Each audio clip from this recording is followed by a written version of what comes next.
Naitanong mo na ba sa sarili mo, ang aking kasal ba ay nasa landas na gusto ng Diyos o hindi ko ba napapansin ang mga babala na sinusubukang ipakita niya sa akin? Ang tanong na ito ay hindi lang basta isang simpleng isip. Maaring ito ang bulong ng Espiritu Santo na dumadampi sa puso mo ngayon. At paano kung sasabihin ko sa iyo na ang Diyos sa kanyang walang hanggang karunungan ay nag-iwan ng malinaw na mga babala sa banal na kasulatan para protektahan ang iyong kasal mula sa mga panganib na baka hindi mo man lang napapansin, pero dahan-dahang sumisira sa iyong kapayapaan, sa iyong pamilya at maging sa iyong pananampalataya? Ang 7 palatandaan ng panganib na ito ay hindi lang mga ordinaryong hadlang. Sila ay mga banayad na bitag na ginagamit ng kaaway para wasakin ang pinag-isa ng Diyos. At ang magandang balita ay may pag-asa, isang makapangyarihang paraan para baguhin ang iyong realidad at dalhin ang pagpapanumbalik. Ngayon, dadalhin kita sa isang lihim na iilan lang ang nakakaalam. Hindi lang nakikita ng Diyos ang mga panganib na nakapaligid sa iyong kasal, kundi binibigyan kanya ng mga pahiwatig, malinaw na mga senyales para makilos ka bago pa mahuli ang lahat. Isipin mo ang Diyos na lumikha ng sansinukob na humubog sa lalaki at babae para maging isa na bumubulong sa puso mo. Makinig ka, anak ko, dahil gusto kitang gabayan tungo sa tagumpay. Pero ano ang ibig sabihin ng makilala ang mga senyales na ito? Naranasan mo na ba ang isang kawalan na hindi mo maipaliwanag? Isang hindi mapakali na pakiramdam na hindi nawawala? Baka sinusubukan ka ng babalaan ng Diyos ngayon mismo habang nanonood ka ng videong ito. Isipin mo ito. Bakit kaya maraming kasal ang natitibag kahit sa mga nagsasabing mahal nila ang Diyos? Bulag ba tayo sa mga babala mula sa langit? O baka hindi lang natin alam kung saan titingin? Sa mga susunod na minuto, matutuklasan mo ang isang bagay na malalim at nakakabunyag. Kung paano makita ang 7 palatandaan ng panganib na ginagamit ng Diyos para protektahan ka at kung paano tumugon dito ng may pananampalataya, tapang at karunungan. Hindi ito basta isang video, maaring ito ang sandali na direktang kakausapin ka ng Diyos na magdadala ng liwanag sa mga nakatago. Bago tayo magsimula, hinihikayat kita na mag-iwan ng komento ng isang maikling pangungusap tulad ng, "Gusto ko marinig ang iyong mga babala, Panginoon." Hindi ito simpleng kilos. Ito ay hakbang ng pananampalataya, isang paraan para buksan ang puso mo sa kung ano ang gustong ipakita sa iyo ng Espiritu Santo ngayon. At kung kaya mo, bigyan mo ng like ang video na ito ngayon. Alam mo ba kung bakit? Kapag nag-like ka, tinutulungan mo ang YouTube na ipakita ang mensaheng ito sa mas maraming tao na nangangailangan ng salita ng Diyos tungkol sa kanilang kasal. Maaring ikaw ang instrumento ng Diyos para maabot ang isang tao na malapit ng sumuko. Salamat sa iyong ginawa. Bahagi ka na ng isang mas malaking layunin. By the way, ang pag-like at pag-subscribe sa channel ay higit pa sa suporta sa isang video. Ito ay pangako sa isang espiritual na paglalakbay na makapagpapalakas sa iyong kasal at makapagpapalapit sa iyo sa Diyos. Marami ang gumagamit ng content na ito bilang kanlungan sa espiritu, lalo na ang mga walang simbahan sa malapit. Kaya kapag sumali ka, naging bahagi ka ng isang komunidad na nagnanais marinig ang boses ng Diyos. At ang pag-iwan ng komento, baka isang dasal para sa iyong kasal o isang sitwasyon na naranasan mo na ay magdudulot sa iyo ng mas malalim na koneksyon sa misyong ito. Manatili ka sa akin hanggang dulo dahil ang halos huling bahagi ng videong ito ay maaaring maglaman ng susi para mabuksan ang isang makapangyarihang pagpapala sa iyong buhay at sa iyong kasal. Handa ka na ba? Magsisimula na ang pag-aaral. Ang katahimikan na sumisigaw, si Elias at ang bulong ng Diyos. Isipin mo sandali ang isang propetang matapang at malakas na humarap sa mga hari at tumawag ng apoy mula sa langit. Si Elias, isang tao ng Diyos, ay nasa rurok ng kanyang tagumpay laban sa mga propeta ni Baal.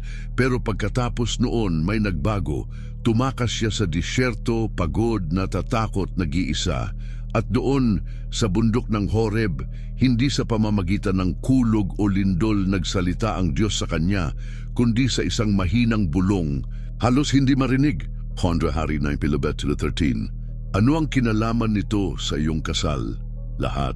Ang unang palatandaan ng panganib na ginagamit ng Diyos para babalaan ka ay ang katahimikan. Hindi ang katahimikan ng kapayapaan, kundi ang sumisigaw, ang may bigat, ang nararamdaman mo kapag ang mga salita sa pagitan mo at ng iyong kabiyak ay nagsimulang maging bihira pero walang nakakaalam kung bakit. Naisip mo na ba ito sa sarili mong buhay? Ilang beses ka nang naupo sa tabi ng taong ipinangako mong mamahalin habang buhay, pero nararamdaman mo ang isang kawalan na hindi mo maipaliwanag. Baka nga nag-uusap pa kayo tungkol sa pang-araw-araw, ang mga bayarin, ang mga anak, ang trabaho. Pero ang mga malalim na salita, ang mga dumadampi sa kaluluwa ay parang nawala na. Para bang may banayad na hamog na tumakip sa pagitan ninyo. At ang mas masakit, hindi mo na napansin kung kailan ito dumating. Ang katahimikang ito ay hindi natural, kaibigan ko. Ito ay isang babala mula sa Diyos, isang bulong na nagsasabi, mag-ingat ka, may mali pero narito ako para gabayan ka pabalik. Alam ko kung ano ang maaaring iniisip mo. Pastor, hindi ba normal na dumaan ang bawat mag-asawa sa ganitong yugto? Oo, may mga yugto nga pero ang katahimikang gusto ng Diyos na mapansin mo ay iba. Ito ay may dalang hindi mapakali sa puso, isang pakiramdam na may basag na dahan-dahang nangyayari. Maaaring hindi pinakinggan ni Elias ang bulong ng Diyos sa bundok. Maaaring sinabi niya, pagod lang ako, matatapos din ito. Pero pinili niyang makinig. At nang makinig siya, binago ng Diyos ang kanyang misyon, binigyan siya ng bagong layunin. Sa iyong kasal, ang katahimikang ito ay maaaring tawag ng Espiritu Santo para tumingin ka ng mas malalim, para hindi mo hayaang maging bangin ang distansya. Dalhin natin ito sa iyong pang-araw-araw. Baka napansin mo na ang mga pag-uusap ninyo ng iyong kabiyak ay wala ng dating ningning. Baka iniiwasan ninyo ang ilang paksa dahil alam ninyong mag-aaway lang, o baka tumigil na kayo sa pagsisikap. Hindi ito basta ugali na nabuo, ito ay senyales. Ginagamit ng Diyos ang katahimikan para ipakita sa iyo na ang pag-ibig, tulad ng halaman, ay nangangailangan ng tubig para mabuhay. Kung walang usapan, walang koneksyon, ito ay nalalanta. Pero narito ang ganda nito, ang Diyos na bumulong kay Elias ay gustong bumulong sa puso mo ngayon. Hindi siya sumisigaw para takutin ka. Mahina siya nagsasalita para anyayahan kang lumapit. Naalala ko ang isang kwento na narinig ko minsan tungkol sa isang mag-asawang nabubuhay ng ganito. Mga mananampalataya sila, magkasama silang pumupunta sa simbahan, pero sa bahay ay halos hindi na sila nag-uusap maliban sa kinakailangan. Isang araw, naramdaman ng asawa ang isang tukso, hindi niya maipaliwanag, na umupo sa tabi ng kanyang asawa at sabihin, "Miss na kita kahit napakalapit, amo." Ang mga salitang iyon ay bumasag ng isang bagay. Ang asawa na may dalang bigat na hindi niya nauunawaan ay nagsimulang umiyak. Nag-usap sila ng maraming oras at doon nila natuklasan na ang katahimikan sa pagitan nila ay babala ng Diyos para humingi sila ng tulong, para muling magdasal ng magkasama. Ngayon, sinasabi nila na ang sandaling iyon ang nagligtas sa kanilang kasal. At ikaw, napakinggan mo na ba kung ano ang sinusubukang sabihin ng katahimikan sa iyong tahanan? Ang palatanda ng panganib na ito ay hindi katapusan, kundi simula. Hindi itinuturo ng Diyos ang problema para hatulan ka. Ginagawa niya ito para iligtas ka. Nang marinig ni Elias ang bulong, hindi lang siya nakaligtas, naibalik siya. Sa iyong kasal, Ang katahimikang sumisigaw ay maaaring anyaya ng Diyos para magdasal ka ng higit, para hanapin siya kasama ng iyong kabiyak, para buhayin muli ang apoy na baka nangangatog lang, hindi napatay.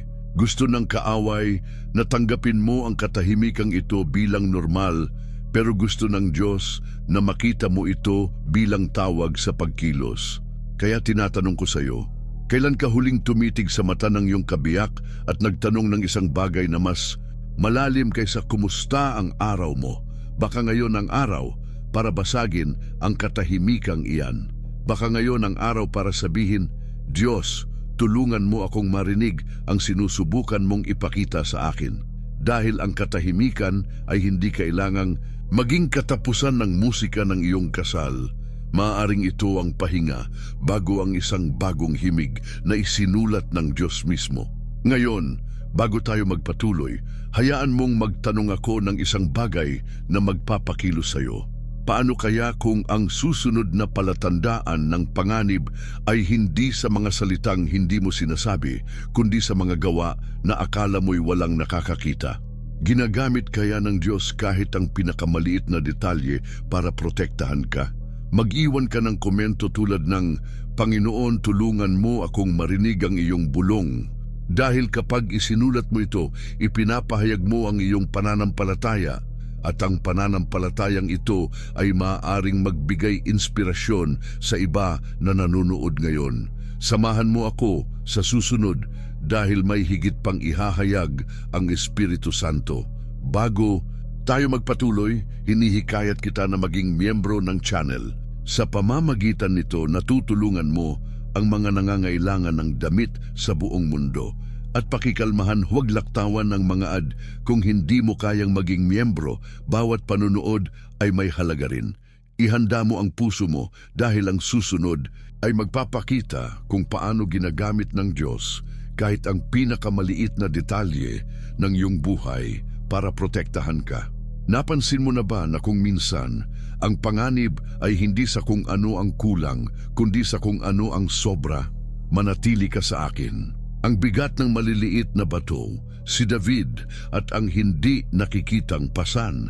Isipin mo si David, isang batang pastol na humarap sa isang higante, gamit lamang ang isang tirador at 5 makinis na bato, 1 Samuel 17:40. Bago niya hinagis ang batong, bumagsak kay Golias, dinala niya ang mga ito sa kanyang bulsa, nararamdaman ng bigat, maingat na pinipili. Pero isipin mo kung pagkatapos ng laban, nagpatuloy si David sa pagdala ng mga bato. Hindi ang malalaki at nakikita, kundi ang maliliit. Halos hindi napapansin na naipon ng hindi niya namamalayan. Sa iyong kasal, ang pangalawang palatandaan ng panganib na ginagamit ng Diyos para babalaan ka ay hindi isang Golias na maingay na kailangan mong harapin ng minsanan.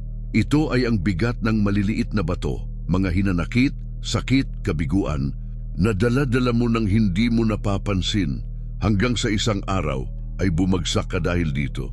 Naramdaman mo na ba ito? Baka may salitang masakit na sinabi ng iyong kabiyak ilang linggo na ang nakalipas at sinabi mo sa sarili mo, pinabayaan ko na. Pero sa kaibuturan, naroon pa rin ito.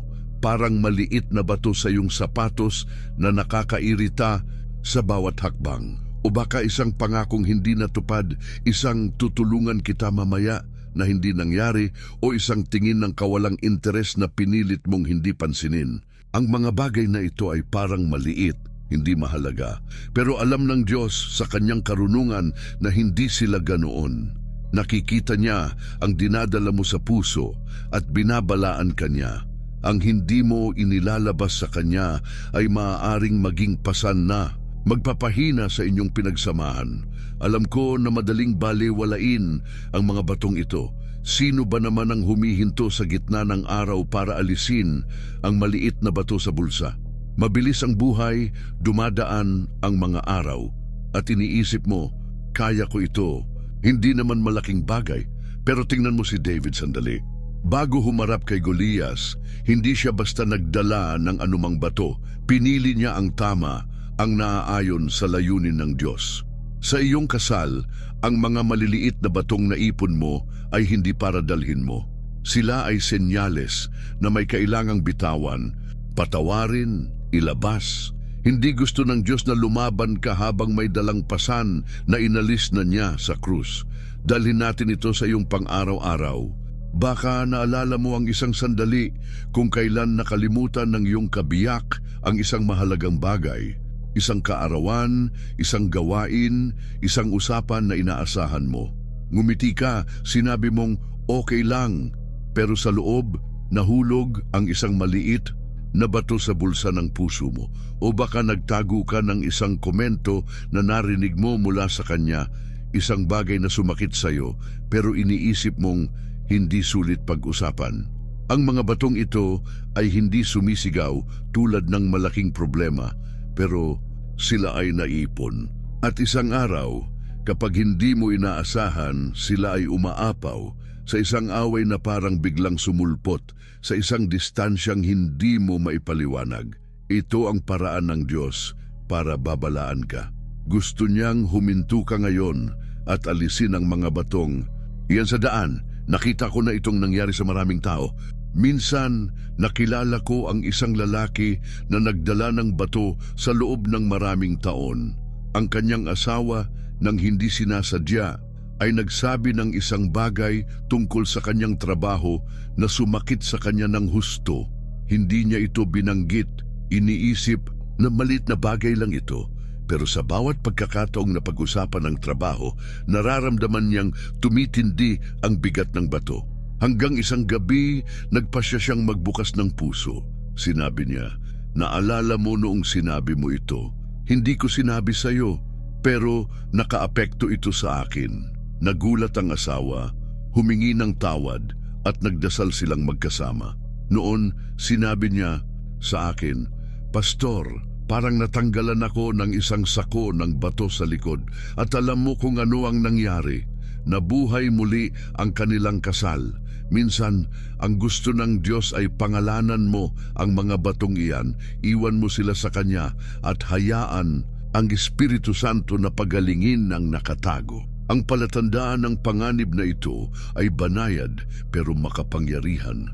Gusto ng kaaway na isipin mong normal ang magdala ng mga batong ito, na ang pagpapatawad ay opsyonal, na ang pagtatanim ng hinanakit ay pagiging tao lamang. Pero tinatawag ka ng Diyos sa isang bagay na mas mataas. Sinasabi niya sa iyo, "Iwan mo sa akin ang iyong daan, magtiwala ka sa akin at bibigyan kita ng kapahingahan."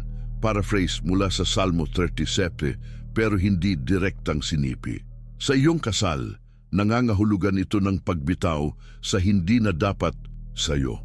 Nangangahulugan ito ng pagtingin sa iyong kabiyak at pagpapasyang ang pag-ibig na inilagay ng Diyos sa inyo ay mas malakas kaysa anumang batong sinusubukang itapon ng kaaway sa daan. Kaya hinahamon kita ngayon, huminto ka sandali at tanungin ang sarili mo, anong mga bato ang dala-dala ko?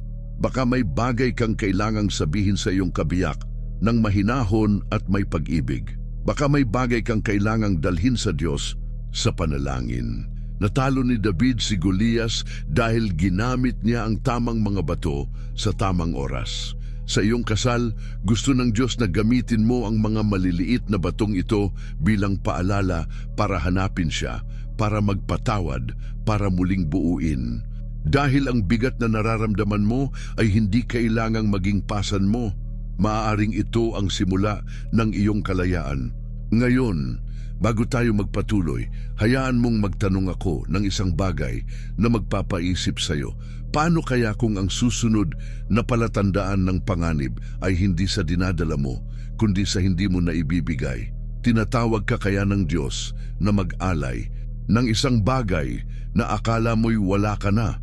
Mag-iwan ka ng komento tulad ng, "Panginoon, tulungan mo akong bitawan ang mga batong ito." Dahil kapag isinulat mo ito, gumagawa ka ng hakbang ng pananampalataya at ang tapang na ito ay maaaring dumampi sa puso ng isang nanonood ngayon. Samahan mo ako sa susunod dahil may higit pang ipapakita ang Diyos. Ang apoy na lumalamig, ang awit ni Solomon at ang hardin na napabayaan. Isipin mo ang isang hardin na puno ng mga makukulay na bulaklak, matatamis na amoy at kulay na sumasayaw sa hangin. Ngayon, isipin mo ang parehong hardin pagkatapos ng ilang panahon, nalalanta ang mga bulaklak, tumutubo ang damo, at ang dating magandang tanawin ay naging isang lugar na nakalimutan. Sa awit ni Solomon, sinabi ng Sulamita na ang pag-ibig ay parang hardin na puno ng mga mahahalagang bunga, isang lugar kung saan siya at ang kanyang minamahal ay nagkikita sa saya at paghanga, awit 4:12-16, binago ng hindi direktang sinipi. Pero ang pangatlong palatandaan ng panganib na ginagamit ng Diyos para babalaan ka sa iyong kasal ay kapag ang apoy na ito, ang pangangalaga na nagpapanatili sa hardin na buhay, ay nagsisimulang lumamig. Hindi ito biglang pagsabog, hindi ito krisis na sumisigaw. Ito ay banayad na kapabayaan, isang pagkukulang na hindi mo napapansin hanggang sa makita mong nawala na ang ningning ng pag-ibig. Naramdaman mo na ba ito sa iyong puso? Baka may mga araw na tinitingnan mo ang iyong kabiyak at napapansin mong ang mga galaw ng pagmamahal, isang haplos, isang papuri, isang sandali para sa inyong dalawa, ay naging bihira na. Hindi dahil nag-away kayo o nawala ang pag-ibig. Ito ay dahil pumasok ang buhay sa gitna, ang mga gawain, ang mga anak, ang pagod, at nang hindi mo namamalayan, tumigil kayo sa pagdidilig ng hardin na itinanim ng Diyos sa pagitan ninyo. Alam ko kung gaano kadaling bigyang katwiran ito, kaibigan ko. Iniisip mo, okay lang kami, abala lang. Pero nakikita ng Diyos, nakilala ang bawat detalye ng puso mo, ang nangyayari. Binabalaan ka niya dahil ang pag-ibig ay hindi namamatay ng biglaan. Ito ay humihina ng dahan-dahan kapag tumigil ka sa pagbibigay buhay dito. Tingnan mo ang Sulamita at ang kanyang minamahal. Hindi lang sila nagmamahalan, nililinang nila ang pag-ibig. Sinabi niya na parang puno ng mansanas siya sa gitna ng mga puno sa gubat at inihalintulad siya ng kanyang mahal sa isang saradong hardin puno ng mga kayamanan. Ang pangangalagang iyon ay hindi aksidente. Alam nila na ang pag-ibig ay parang bihirang halaman, nangangailangan ng atensyon, oras at layunin. Sa iyong kasal, binigyan ka ng Diyos ng gayong hardin, pero binigyan ka rin niya ng tungkulin na alagaan ito. Kapag tumigil ka sa paggawa nito, lumalamig ang apoy at ang dating mainit at buhay ay nagsisimulang maging alaala na lang. Dalhin natin ito sa ngayon. Baka naalala mo kung paano ito noong una, ang mga usapan hanggang hating gabi, ang tawanan sa mga simpleng bagay, ang paraan kung paano kayo nagsisikap na magkasama. At ngayon, baka magkasama pa kayo sa pisikal, pero parang nasa ibang lugar na ang puso. Baka tumigil ka nang magtanong kung kamusta talaga siya, o baka ang mga sandali ng kayo lang ay napalitan ng mga screen ng cellphone at walang katapusang gawain.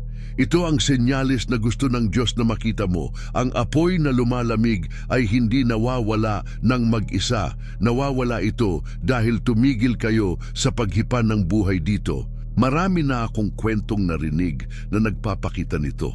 Isang babae ang nagsabi sa akin na sila ng kanyang asawa ay nabubuhay na parang magkaroon ng bahay. Hindi sila nag-aaway pero hindi rin sila konektado. Isang araw, nagpasya siyang gumawa ng simpleng bagay. Naghanda siya ng espesyal na hapunan, pinatay ang mga ilaw at sinindihan ng isang kandila. Dumating ang asawa na pagod, pero nang makita iyon, may nagbago sa mga mata niya. Nag-usap sila ng hindi nila ginagawa sa loob ng maraming buwan at doon niya napagtanto na ang hardin nila ay hindi patay. Kailangan lang ito ng pangangalaga.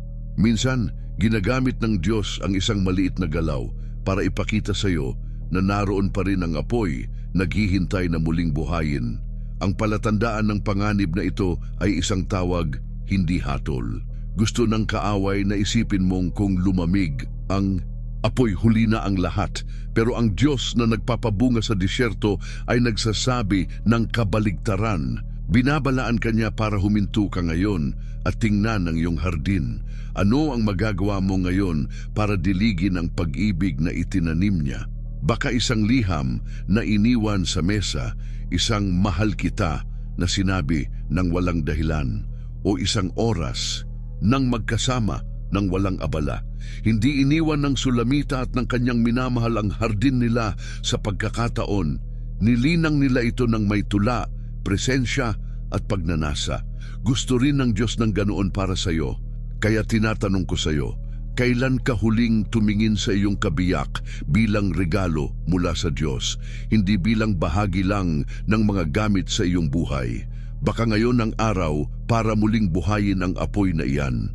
Baka ngayon ang araw para sabihin, Panginoon, tulungan mo akong alagaan ang ibinigay mo sa akin. Dahil ang pag-ibig na pinag-isa ng Diyos ay hindi ginawa para lumamig. Ito ay ginawa para magningning kahit sa mga panahon ng tagtuyot. Hindi mo kailangan ng malalaking galaw. Minsan, isang mahinang hininga ang sapat para ibalik ang init. Ngayon, bago tayo magpatuloy, hayaan mong magtanong ako ng isang bagay na magpapaisip sa iyo. Paano kaya kung ang susunod na palatandaan ng panganib ay nakatago sa mga sinasabi mo nang hindi mo napapansin? Tinatawag ka kaya ng Diyos na bantayan ang isang bagay na lumalabas sa iyong bibig? Mag-iwan ka ng komento tulad ng, Panginoon, buhayin mo muli ang aking apoy. Dahil kapag isinulat mo ito, inaanyayahan mo ang Espiritu Santo na magtrabaho sa iyong hardin. At ang pananampalatayang ito ay maaaring magbigay buhay sa puso ng isang nanonood ngayon. Samahan mo ako sa susunod dahil may higit pang ipapakita ang Diyos. Ang dila na sumusugat, si Abigail, at ang salitang nagliligtas. Isipin mo ang isang babaeng nagngangalang Abigail na nabubuhay sa panahon ng tensyon at panganib. Ang kanyang asawa, si Nabal, ay isang matigas ang puso, matalas ang dila at halos nagdala ng kapahamakan sa kanilang tahanan dahil sa kanyang sinabi, 1 Samuel 25:28. Pero si Abigail sa kanyang karunungan at biyaya, gumamit ng mga salita para baguhin ang kapalaran. Siya ay nagsalita ng may kababaang loob at tapang kay David na noon ay handa ng maghiganti at sa gayon ay nailigtas niya ang mga buhay, kabilang ang sa kanyang sariling tahanan. Ang pang-apat na palatandaan ng panganib na ginagamit ng Diyos para babalaan ka sa iyong kasal ay nasa mga lumalabas sa iyong bibig, ang dila na sumusugat, ang mga salitang pumuputol tulad ng kutsilyo. Kahit hindi mo napapansin ang pinsalang dulot nito, naisip mo na ba ang kapangyarihan ng iyong mga salita sa iyong kasal? Baka sa isang umagang nagmamadali, may nasabi kang hindi mo pinag-isipan, isang hindi ka naman tumutulong, o isang hindi ko alam kung bakit pa ako nagsisikap. Sa oras na yon, parang isang pagpapahinga lang ito, isang kislap na agad nawawala. Pero ang mga salitang iyon ay hindi nawawala sa hangin, kaibigan ko. Nahuhulog sila sa puso ng iyong kabiyak tulad ng mga baga, dahan-dahang sumusunog, nag-iiwan ng mga bakas na hindi mo inaakala. Ang Diyos na lumikha ng bibig ng tao ay alam ito. Binabalaan ka niya dahil ang dila ay maaaring magtayo o magwasak ng pinag-isa niya. Tingnan mo si Abigail sandali. Hindi siya nanahimik sa harap ng pagkakamali ng kanyang asawa, pero hindi rin siya gumamit ng mga salita para saktan. Pinili niyang magsalita ng buhay kahit sa gitna ng krisis. Sa iyong kasal, ilang beses ka nang nakapagbitaw ng isang bagay na kung maaari lang babawiin mo. Baka ito ay isang puna na sinabi sa tono ng pagbibiro pero tumama tulad ng palaso. O baka isang sagot na malamig, isang hayaan mo na may dalang bigat na hindi mo gustong ipakita.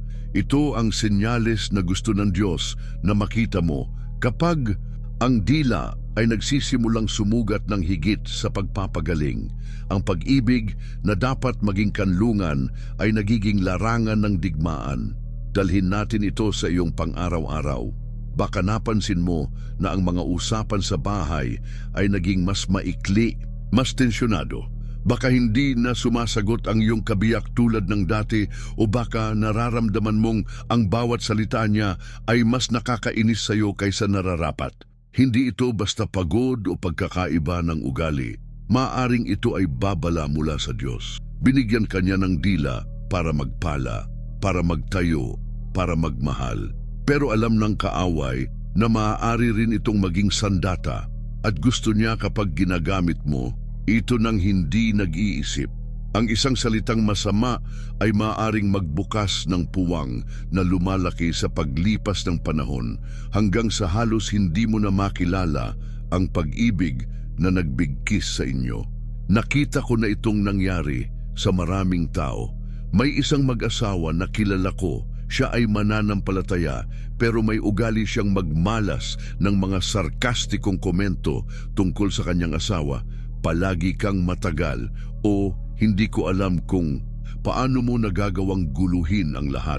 Akala niya ay bahagi lang ito ng kanyang pagkatao, pero isang araw, sinabi ng asawa niya habang umiiyak, "Ang mga salita mo ay nagpaparamdam sa akin na hindi ako sapat."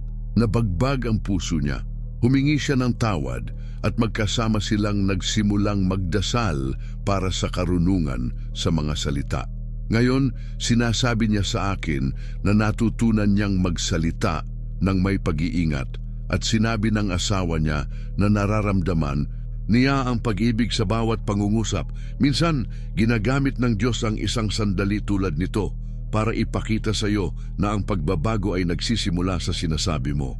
Ang palatandaan ng panganib na ito ay isang anyaya sa pagbabago. Gusto ng kaaway na isipin mong normal ang matatalim na salita na lahat ng mag-asawa ay nag-aaway ng ganito. Pero tinatawag ka ng Diyos sa isang bagay na mas mataas. Gusto niyang ang iyong bibig ay maging ilog ng buhay sa iyong kasal. Hindi hangin na pumapatay sa apoy. Nailigtas ni Abigail ang kanyang tahanan dahil alam niya kung paano gamitin ang dila ng may layunin. At ikaw, anong mga salita ang itinanim mo sa puso ng iyong kabiyak? Baka ngayon ang araw para hingin sa Espiritu Santo, "Panginoon, lagyan mo ng preno ang aking bibig at pag-ibig ang aking mga salita." Hinahamon kita ngayon. Isipin mo ang huling pagkakataon na nagsalita ka ng isang bagay na sumakit kahit hindi mo sinasadya. Baka kailangan mong humingi ng tawad, o baka kailangan mong magsimulang magpuri ng higit, magpasalamat ng higit, sabihin ang maganda sa iyong kabiyak. Dahil ang pag-ibig na itinanim ng Diyos sa pagitan ninyo ay hindi ginawa para masaktan ng mga salita. Ito ay ginawa para lumago sa pamamagitan nito. Binago ni Abigail ang isang kwento sa kanyang sinabi. Maaari mong baguhin ang kwento ng iyong kasal sa mga sasabihin mo mula ngayon. Ngayon, bago tayo magpatuloy, hayaan mong magtanong ako ng isang bagay na magpapaisip sa iyo. Paano kaya kung ang susunod na palatandaan ng panganib ay nasa mga nakikita mo, pero pinipilit mong hindi pansinin? Tinatawag ka kaya ng Diyos na buksan ang iyong mga mata sa bagong paraan? Mag-iwan ka ng komento tulad ng, "Panginoon, gabayan mo ang aking mga salita." Dahil kapag isinulat mo ito, humihingi ka ng tulong sa Diyos, at ang dasal na ito ay maaaring dumampi sa puso ng isang nanonood ngayon. Samahan mo ako sa susunod dahil may higit pang ipapakita ang Espiritu Santo. Bago tayo magpatuloy, hinihikayat kita na maging miyembro ng channel.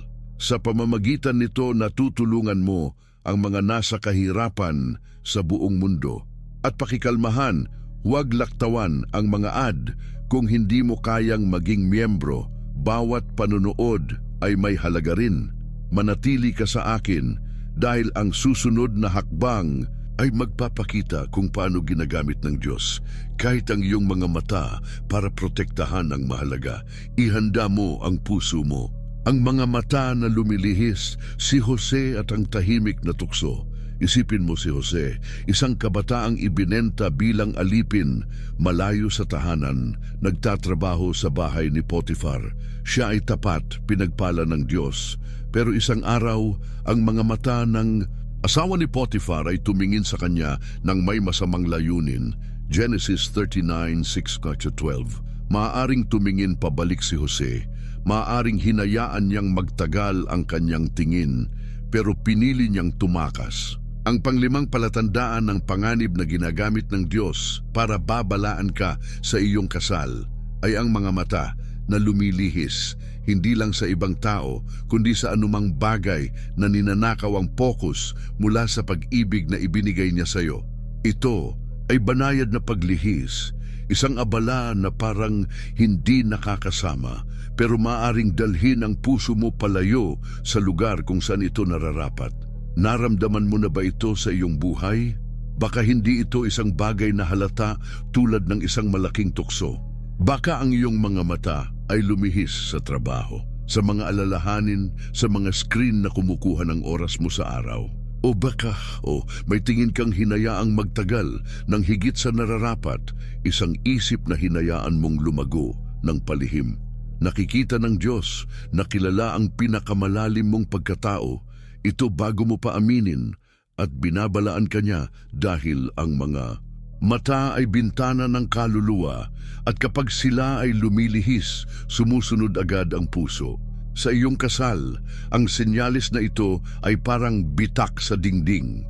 Halos hindi nakikita sa simula, pero mapanganib kung hindi mo aayusin. Tingnan mo si Jose sandali. Nasa mahinang posisyon siya. Bata, nag-iisa, may nag-aalok ng isang bagay na tatanggapin ng marami. Pero sinabi niya, paano ko magagawa ito at makakasala laban sa Diyos? Ang nagpatatag sa kanya ay hindi lang takot, ito ay ang focus. Ang kanyang mga mata ay nakatuon sa layunin na ibinigay ng Diyos sa kanya, hindi sa mga abala sa paligid. Sa iyong kasal, binigyan ka ng Diyos ng kabiyak para maging kasama mo, kayamanan mo. Pero kapag nagsimulang gumala ang iyong mga mata, sa mga paghahambing, sa mga ilusyon, sa mga bagay na nangangako ng higit sa kaya nilang ibigay, nawawala sa paningin mo ang banal. Ngayon, dalhin natin ito sa iyong araw-araw. Baka napansin mo na mas marami kang oras na nakatingin sa cellphone kaysa sa mga mata ng iyong kabiyak. Baka nahuli mo ang sarili mong nangangarap ng ibang buhay, inihahambing ang meron ka sa nakikita mo sa social media o sa labas. O baka, at sinasabi ko ito ng may pag-ibig, ang iyong mga mata ay lumihis sa isang tao o bagay na hindi dapat. Hindi ako narito para hatulan ka, kaibigan ko. Narito ako para sabihin sa iyo na nakikita ito ng Diyos bago mo pa sabihin. At binabalaan ka niya dahil gusto niyang ibalik ka. Hindi niya gusto na mawala mo ang itinayo ninyo para sa isang tingin na hindi sulit. Nakita ko na itong nangyari sa maraming paraan. Nakilala ko ang isang lalaki na nang hindi napapansin, hinayaan ang kanyang mga mata na lumihis sa trabaho. Sabi niya para sa ikabubuti ng pamilya, pero ang mga gabi ay naging oras ng overtime. At ang mga usapan sa asawa ay naging katahimikan. Isang araw, sinabi ng asawa, "Narito ka, pero hindi na kita nakikita." Nagising siya sa sinabi nito. Nagsimula siyang iwan ang cellphone, umuwi ng mas maaga, tumitingin sa kanya tulad noong una. At alam mo kung ano ang sinabi niya sa akin. "Pastor, hindi ko alam kung gaano ako nawawala hanggang sa muling makita ko siya. Minsan, ginagamit ng Diyos ang isang sandali tulad nito para ipakita sa iyo na ang mga mata na lumilihis ay maaaring makahanap muli ng daan." Ang palatandaan ng panganib na ito ay isang tawag sa pagbabantay. Gusto ng kaaway na isipin mong normal ang tumingin sa gilid, na ang pangangarap ng paano kaya ay hindi masama. Pero sinasabi ng Diyos sa iyo, ingatan mo ang iyong puso dahil mula rito nanggagaling ang mga bukal ng buhay. Sa iyong kasal, nangangahulugan ito ng pagprotekta sa nakikita mo, sa hinintay mo, sa pinapayagan mong pumasok. Tumakas si Jose dahil alam niyang ang maling tingin ay maaaring magdulot ng malaking kapahamakan. At ikaw, saan nakatuon ang iyong mga mata ngayon? Baka oras na para isara ang ilang pinto Tanggihan ang ilang abala, ibalik ang iyong tingin sa regalong ibinigay ng Diyos sa iyo. Hinahamon kita ngayon, isipin mo kung ano ang kumukuha ng iyong atensyon nitong mga nakaraang araw. Isang bagay ba itong nagtatayo sa iyong kasal o isang bagay na nagpapahina dito? Baka ngayon ang araw para sabihin, Panginoon, itutok mo ang aking mga mata sa iyo at sa ibinigay mo sa akin. Dahil ang pag-ibig na pinag-isa ng Diyos ay hindi ginawa para mawala sa paglihis. Ito ay ginawa para panatilihin ng may pag-iingat. Natalo ni Jose ang tukso dahil pinili niya kung saan titingin. Matatalo mo rin ang panganib na ito sa parehong pagpili. Ngayon, bago tayo magpatuloy, hayaan mong magtanong ako ng isang bagay na magpapahinto sa iyo. Paano kaya kung ang susunod na palatandaan ng panganib ay nasa naririnig mo pero ayaw mong pakinggan? Tinatawag ka kaya ng Diyos na makinig sa isang bagay na iniiwasan mo? Mag-iwan ka ng komento tulad ng, Panginoon, gabayan mo ang aking mga mata. Dahil kapag isinulat mo ito, humihingi ka ng tulong sa Diyos at ang dasal na ito ay maaaring umabot sa isang nanonood ngayon. Samahan mo ako sa susunod dahil may higit pang ipapakita ang Espiritu Santo. Ang mga tenga na hindi pinakikinggan, si Samuel at ang tawag sa gabi. Isipin mo ang isang batang nagngangalang Samuel na tutulog sa templo nang may mahinang boses na gumising sa kanya sa katahimikan ng gabi. Narinig niya ang kanyang pangalan, pero akala niya ay si Eli, ang pari, ang tumatawag. 3 beses dumating ang boses at 3 beses siyang tumakbo sa maling tao hanggang sa napagtanto ni Eli, ang Diyos ang nagsasalita. 1 Samuel 30:1-10.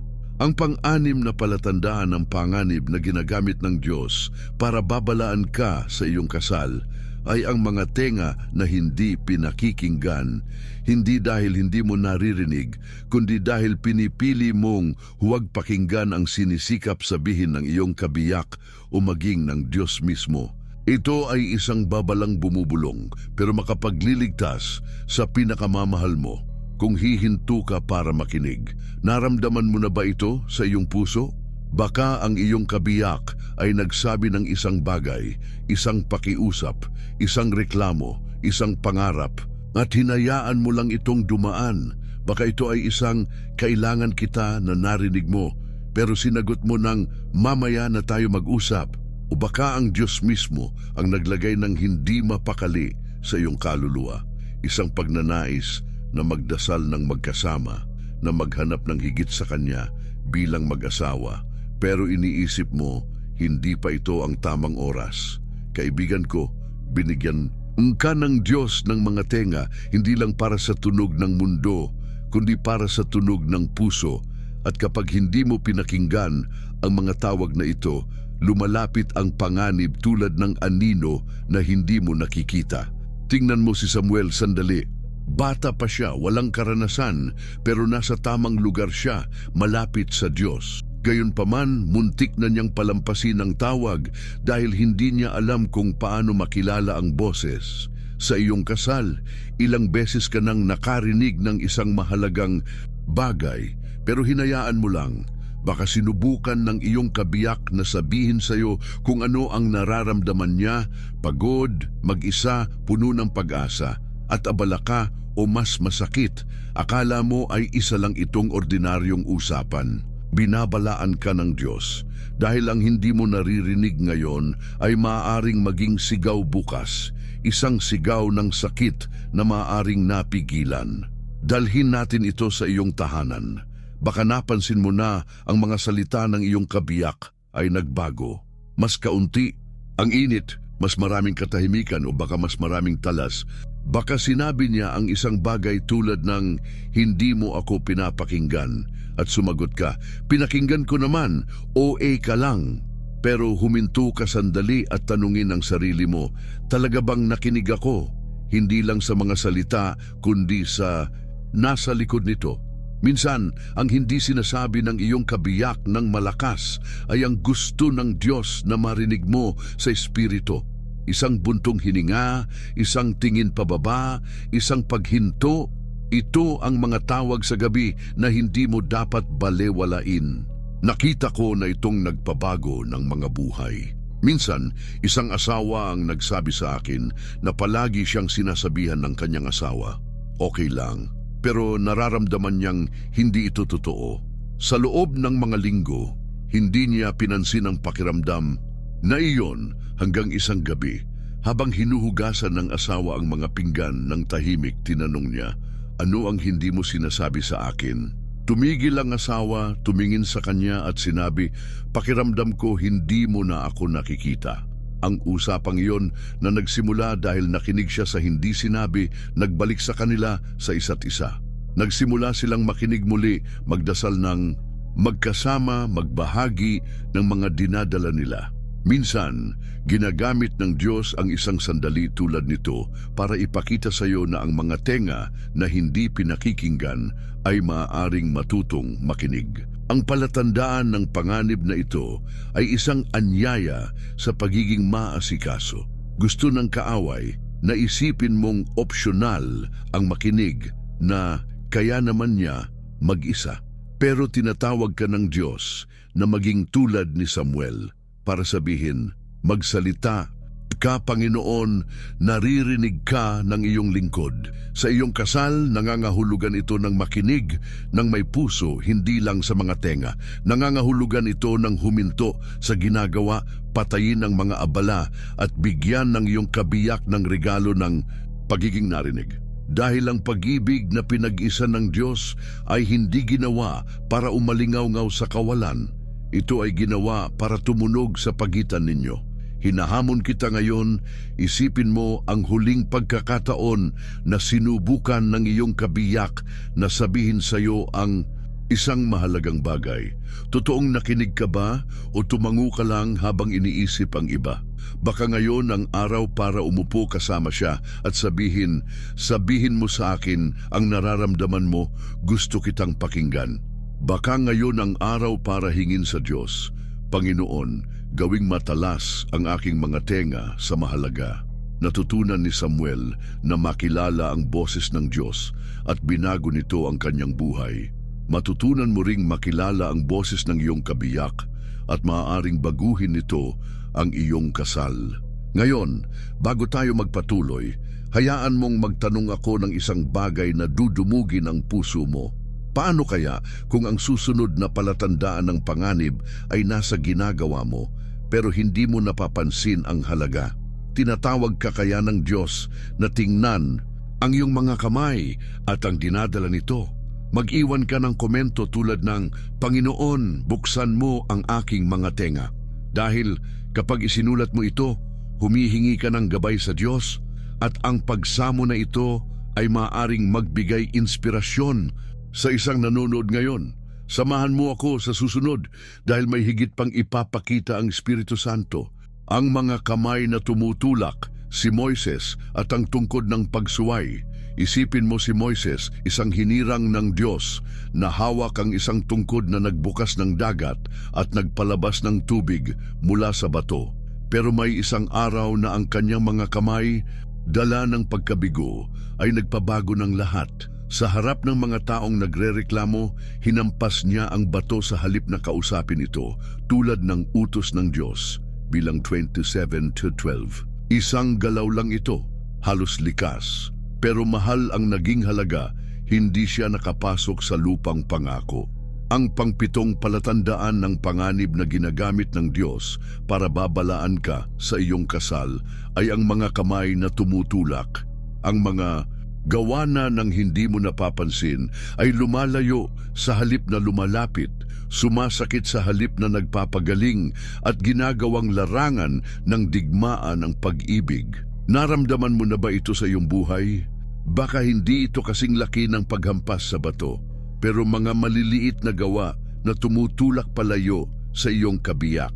Baka ito ang paraan ng iyong pagsara ng pinto ng mahigpit kapag galit ka, o ang pagkakahagis mo ng mga bagay sa mesa sa isang masamang araw. Baka ang paraan ng pagtataas mo ng boses o ang pagbabaliwala sa isang pakiusap ng tulong. Ang mga gawang ito ay parang pansamantala lang, pero nakikita ng Diyos na alam ang bawat kilos ng iyong kamay at binabalaan ka niya dahil may kapangyarihan. Ang mga ito, kapangyarihang magtayo o magwasak ng pinag-isa niya. Tingnan mo si Moises sandali, hindi niya gustong sumuway. Pagod siya, napipilitan at kumilos siya sa init ng sandali. Pero ang kanyang mga kamay ay nagsalita ng mas malakas kaysa sa kanyang pananampalataya sa oras na iyon, at ang resulta ay isang distansyang hindi niya inasahan. Sa iyong kasal, ilang beses na kaya ang iyong mga gawa ay nagsabi ng isang bagay na hindi mo gustong ipahayag sa salita. Baka sinasabi mong mahal kita, pero ang iyong mga kamay, ang iyong paraan ng pagkilos ay nagsasabi ng sawa na ako sa iyo. Binigyan ka ng Diyos ng mga kamay na ito para yakapin, protektahan, itayo. Kapag nagsimula silang tumulak, ito ay senyales na may mali sa lugar. Dalhin natin ito sa iyong ngayon. Baka napansin mo na ang iyong mga reaksyon ay naging mas matigas nitong mga nakaraang araw. Baka sa isang pagtatalo hinampas mo ang mesa o tinalikuran siya, iniisip na ito ay para lang makapaglabas ng sama ng loob. Baka tumigil ka na sa paggawa ng mga maliliit na bagay. Ang paghawak sa kamay, pagtulong sa gawain, pag-aalok ng haplos ng pagmamahal dahil kinain na ng rutina. Ang mga gawang ito ay hindi sumisigaw tulad ng malaking krisis, pero sila ay tumutulak. Lumilikha sila ng puwang sa pagitan ninyo na gustong-gusto ng kaaway na gamitin. Binabalaan ka ng Diyos dahil gusto niyang ang iyong mga kamay ay maging kasangkapan ng kapayapaan, hindi ng pagkakahiwalay. Nakita ko na itong nangyari nang malapitan. May isang asawa na nagsabi sa akin na nang hindi napapansin, may ugali siyang ikandado ang pinto ng kwarto kapag galit. Iniisip niya na ito ay para lang makapagpalmahan, pero ang bawat kandado ay nararamdaman ng kanyang asawa bilang suntok sa dibdib. Isang araw, sinabi ng asawa, "Kapag ginagawa mo iyon, pakiramdam ko itinutulak mo ako palabas ng buhay mo." Natigil siya sa sinabi nito. Nagsimula siyang magbago. Sa halip na ikandado ang mga pinto, binuksan niya ang kanyang mga braso kahit na galit pa rin. Ngayon, sinasabi nila na natutunan nilang gamitin ang kanilang mga kamay para hilahin pabalik ang isa't isa, hindi para itulak palayo. Minsan, ginagamit ng Diyos ang isang sandali tulad nito para ipakita sa iyo na ang iyong mga gawa ay mahalaga ng higit sa inaakala mo. Ang palatandaan ng panganib na ito ay isang tawag sa kamalayan. Gusto ng kaaway na isipin mong ganyan lang talaga ako, na ang iyong mga kamay ay maaaring kumilos ng walang epekto. Pero tinatawag ka ng Diyos na tingnan ang mga ito at tanungin, ano ang itinayo ko sa ginagawa ko?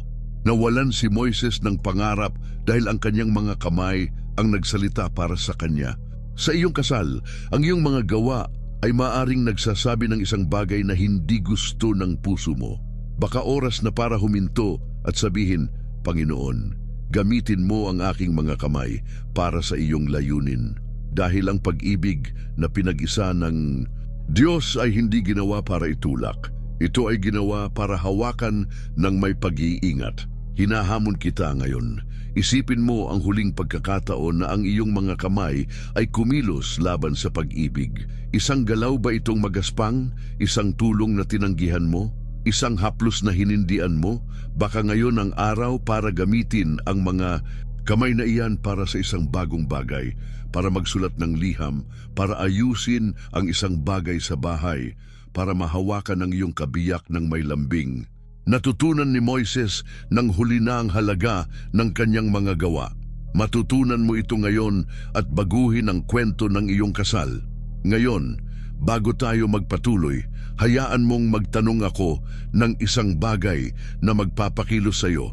Paano kaya kung ang susi para malampasan ang mga panganib na ito ay nakatago sa susunod na bahagi? May iningatan kaya ang Diyos na pagpapala na matutuklasan mo lang kung mananatili ka hanggang dulo? Mag-iwan ka ng komento tulad ng, Panginoon, gabayan mo ang aking mga kamay. Dahil kapag isinulat mo ito, humihingi ka sa Diyos na baguhin ka at ang pagsuko na ito ay maaaring dumampi sa puso ng isang nanonood ngayon. Samahan mo ako sa susunod dahil may higit pang ipapakita ang Espiritu Santo, ang pusong nagsasara, si Ana at ang tahimik na panalangin. Isipin mo si Ana, isang babaeng napakabigat ng puso na ang kanyang mga luha ay nagsasalita ng higit kaysa sa kanyang mga salita. Nagnanais siya ng anak pero hinaharap ang sakit ng walang laman na sinapupunan at ang mga panunuyan ni Penina. Sa katahimikan, pumunta siya sa templo at ibinuwis ang kanyang kaluluwa sa harap ng Diyos. Gumagalaw ang kanyang mga labi ng walang tunog pero may pananampalataya na umalingaw-ngaw sa langit. 1 Samuel 1:9-18.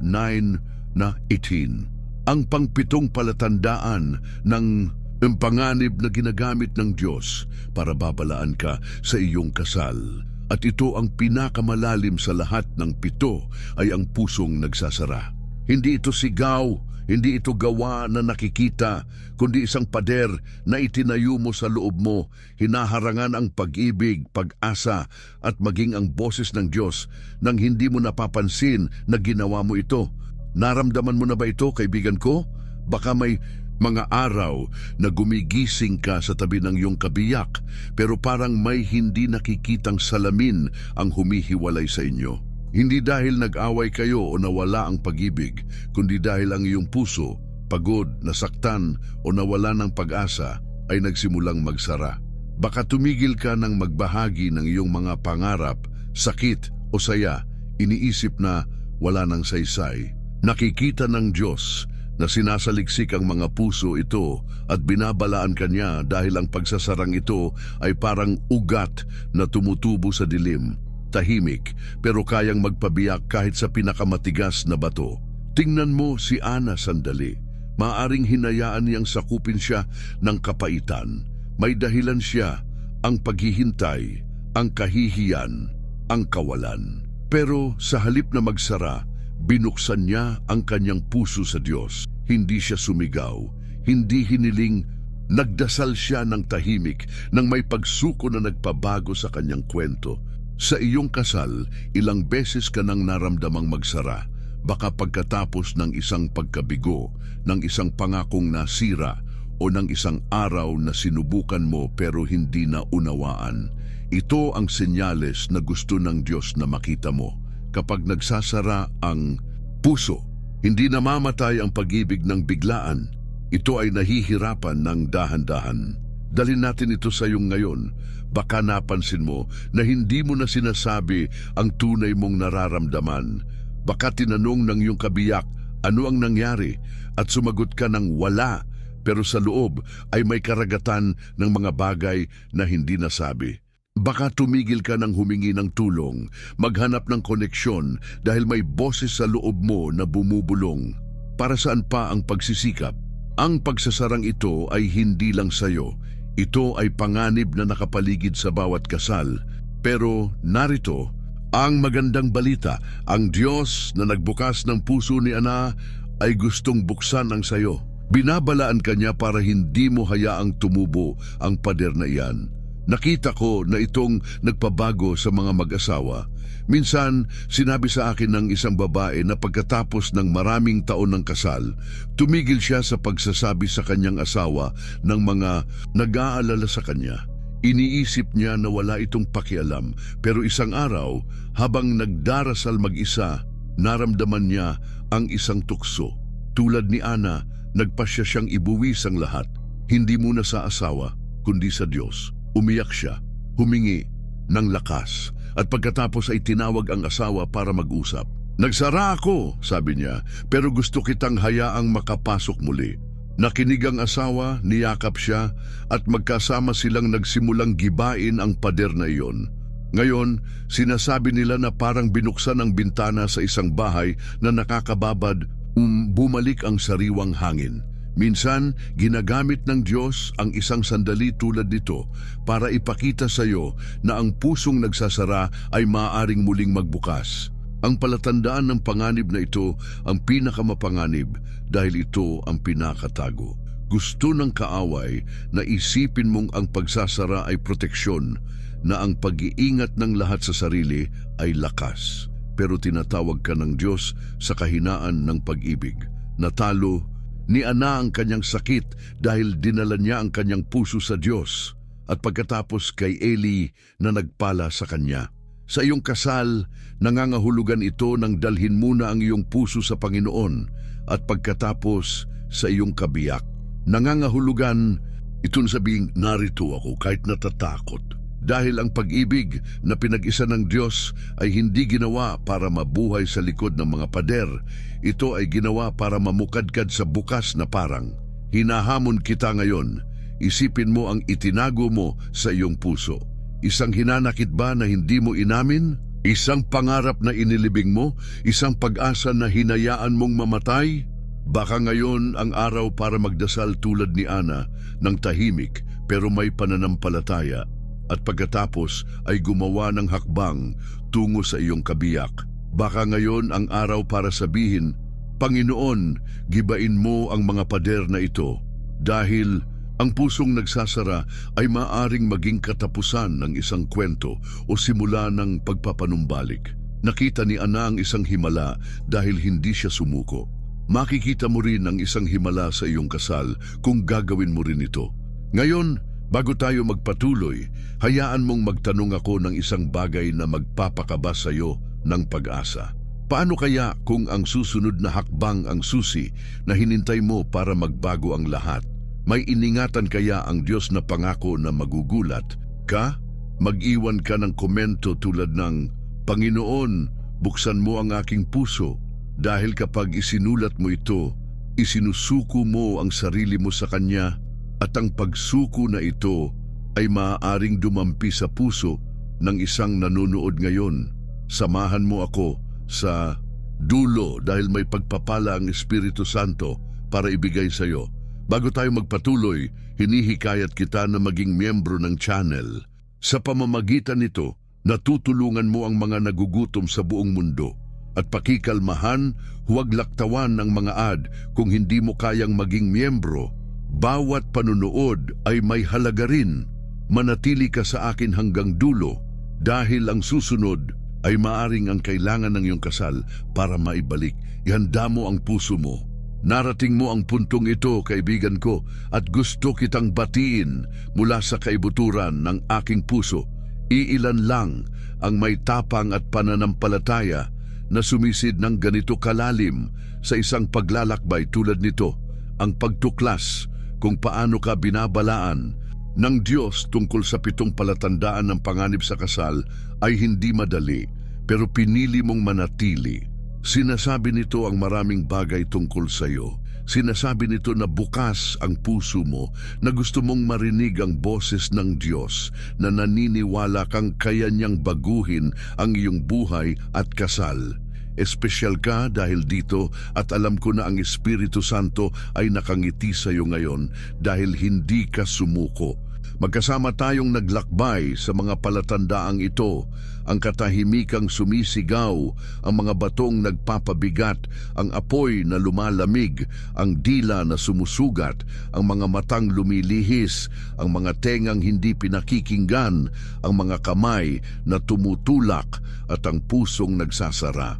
Bawat isa ay isang mapagmahal na babala mula sa Diyos. Isang paraan niyang sabihin, nakikita kita, mahal kita, at gusto kitang gabayan tungo sa kapayapaan.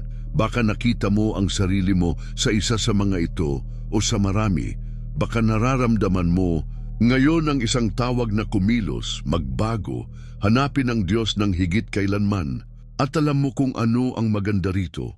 Handa siya na salubungin ka kung nasaan ka man. Kaya hinihiling ko sa iyo ang isang bagay. Mag-iwan ka sa mga komento ng isang pangungusap na magpapakita ng iyong pangako at pananampalataya. Isang bagay na natatangi mula sa puso mo. Maaring iniaalay ko ang aking kasal sa iyo, Panginoon, o gusto kong mamuhay sa iyong mga babala ng may tapang. Gusto kong makita kung sino ang mga hinirang na nakarating hanggang dito. dahil kayo ang tinatawag ng Diyos para sa mas malaking bagay. Kapag isinulat mo ito, hindi lang sa akin ka nagsasalita, ipinapahayag mo sa langit na handa ka na para sa darating. Ngayon, hayaan mong sabihin ko sa iyo ang isang mahalagang bagay. Ang videong ito ay hindi dapat manatili sa iyo lang. Kailangan nitong maabot ang iba pang mga puso na humihingi ng salita ng pag-asa. I-share mo ito sa isang tao, isang kaibigan, kamag-anak, kapitbahay. Isipin mo, maaaring ikaw ang binhi na mahuhulog sa matabang lupa na magdadala ng buhay sa isang kasal na malapit ng sumuko. At mag-subscribe ka sa channel dahil hindi ito tungkol lang sa panunood ng mga video. Ito ay tungkol sa pagpapanatili ng apoy ng pananampalataya sa iyong buhay. Kung hindi ka pa nakasubscribe, tinatanong ko sa iyo ng may lambing, ano ang humihinto sa iyo? Hindi ba nakakahiya na maging bahagi ng isang bagay na ginagamit ng Diyos para dumampi sa mga buhay? Pero kung nakasubscribe ka na, ipagmalaki mo ito, isa kang haligi ng komunidad na ito. Isipin mo ito bilang isang tanikala ng pag-ibig. Bawat like, bawat subscription, bawat pag-share ay parang ilog na nagdadala ng salita ng Diyos ng mas malayo. Ito ay tulad ng hangin na nagkakalat ng mga binhi sa isang bukirin. Hindi mo nakikita kung saan sila nahuhulog, pero nakikita ng Diyos at Siya ang nagpapalago. Marami ang gumagamit ng channel na ito bilang kanlungan sa espiritu, isang lugar kung saan nakakahanap sila ng lakas kapag wala silang simbahan sa malapit. Kaya kapag sumali ka, tumutulong ka sa pagtayo ng isang bagay na walang hanggan, isang bagay na higit pa sa iyo. Manatili ka sa akin hanggang dulo dahil gusto ko sanang hilingin sa iyo ang isang huling bagay. Kapag natapos ang videong ito, huwag agad mag-click sa isa pa. Manatili ka sa katahimikan ng ilang minuto, makinig sa musikang tutugtog. Hayaan mong yakapin ka nito at gamitin ang oras na iyon para purihin ang Diyos. Magpasalamat sa araw na ito sa iyong kabiyak sa pangako ng pagpapanumbalik na inilagay niya sa puso mo. Huwag i-pause ang video, huwag sirain ang koneksyong espiritual na ito, hayaan mo itong dumaloy. Ito ay sandali mo kasama ang Panginoon, isang tatak para sa lahat ng natutunan mo ngayon. Isang pagpapala ka at naniniwala akong may malalaking plano ang Diyos para sa iyong kasal. Ipagtuloy mo ang panonood ng mga video sa channel dahil ang pananampalataya ay parang apoy. Nangangailangan ito ng kahoy para hindi mamatay. Naway gabayan ka ng Espiritu Santo, ingatan ka at bigyan ka ng lakas para mamuhay sa mga babalang ito ng may pag-ibig at karunungan. Hanggang sa susunod, kapatid ko, naway sumaiyo ang kapayapaan ng Diyos.